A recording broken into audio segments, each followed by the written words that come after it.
માની ન લેશો કે સુખી છું હું, રડી નથી શકતો એટલો દુખી છું હું. તમે કેટલું સારું ખાઈ શકો છો એ સફળતા નથી, તમે કેટલા લોકોને સારું ખવડાવી શકો છો એ સફળતા છે. તો સફળતાની ડેફિનેશન થોડીક ચેન્જ કરવા જેવી છે. કેવળ કોઈકનો બંગલો જોઈને, ગાડી જોઈને, લક્ઝરી જોઈને એને સક્સેસફુલ ન માનવા. કોઈને આપણા રેબનના ગ્લાસ દેખાય પણ આપણી આંખમાં કણું પડ્યું હોય એ તો એને વિચારને ક્યાંથી ખ્યાલ આવે. કોઈકને આપણા રીબોકના, વુડલેન્ડના શૂઝ દેખાય પણ પગમાં કાંકરો આવી ગયો હોય બૂટમાં, એને ક્યાંથી ખબર પડે.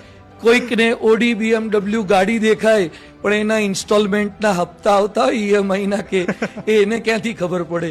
એમ હસું છું એટલે માની ન લેશો કે સુખી છું હું, રડી નથી શકતો એટલો દુખી છું હું. તો 12 આવા કરોડો ચહેરા છે જે કરોડો રૂપિયા હોવા છતાં પણ દુખી હોય છે.